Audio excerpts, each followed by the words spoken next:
Hi and welcome back. My name's Nick Muller. This is video blog number 6 and we're talking about selling today. Number 6 of on versus in. And last time we spoke about marketing and selling and the difference between the two. And now we're talking about selling in its own entirety. And so what I want to talk about is, let's just say you've identified an opportunity, there's somebody's come along that's potentially interested. There's an idea in the back of their head that you might have what they need, but they're not quite sure yet. How do you take them from start to finish where they're actually a paying customer and they want to work with you, or they want to come on board, or they want to buy your product, they want to buy your service, they want to engage with you? How do we take them from there to there? Now the first part of this is most people think that sales is an event. Okay, so in the old pre-2000, a lot of the sales training was all about getting the close. Now research strongly suggests, clearly suggests that under about a $300 average dollar sale, or below the threshold of $300, people with more closes close more sales. And over $300, people with more closes close fewer sales, right? And it's an interesting phenomenon. First thing about that is that people that with this threshold over $300 is deemed to be roughly $300 to $450 is deemed to be a significant buying decision. And in a business-to-business transaction, or most of those buying decisions are significant buying decisions. So a different kind of selling is required to get customers to trust you and engage with you and then want to buy from you, than leading them in and closing them as quickly as you can.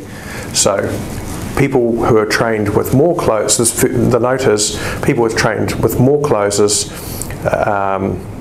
or more closes are a detractor of increased sales. So the different kind of selling we need is an engagement style of selling. So it's a style of selling where you have your marketplace, and in your marketplace you've got stick man and stick woman. Again, stick man and stick woman get a hard time. And you've got existing customers and new potential customers. And over here you've got your sales process. You've got your 5 steps in your sales process. And metaphorically speaking, you should be at the end of the sale leading the client to the sale. So 5 steps in the sales process. What I mean by that is most companies don't have a sales process as such. A sales process is really a series of predefined steps that you've designed to lead your client through to engage the client in your offer and have them understand the value for them. Okay, so I'll give you an example. So Stickman has a need. Need pops up.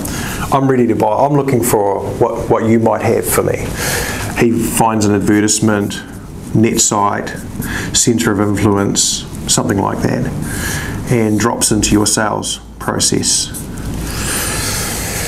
And as you start to engage with it, so the first point in the sales process might be an inquiry, and then you might have a phone call, and you might have a face-to-face visit as number 3. Number 4, you might scope, and you might quote.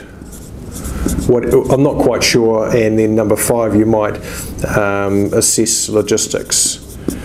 Now most people, here's the first don't press send and send the quote at number 4 thinking that they're going to ring you back and buy off you. Okay, and we all know, well, from my experience, it's a very difficult way to, or very difficult to have that expectation work out.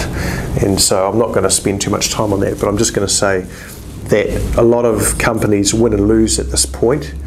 And I've been into a lot of firms where they've got piles of quotes that have been sent out by email as quickly as possible, but no pre-work's been done around, or not enough pre-work's been done around ensuring that the client's ready to buy, willing to buy, and able to work through a process where they are actually going to buy. So you're spending a lot of time running around chasing hares that not necessarily ever going to buy. Logistics and negotiate. Okay, now the point of the sales process is, first of all, it's different for every company, but the underlying purpose of it is to build engagement. Okay, so clients never going to buy unless they're suitably engaged in your offer. So it's not about having some long-winded, archaic, or sorry, not about being bound by the system.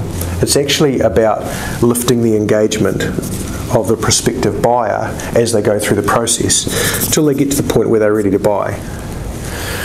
Okay, now parts of that will expand into how do you lead the customer and questioning techniques that actually gain excitement and interest, or gain a desire to progress and proceed with you as opposed to your competitors. So that's it for now. Questioning techniques.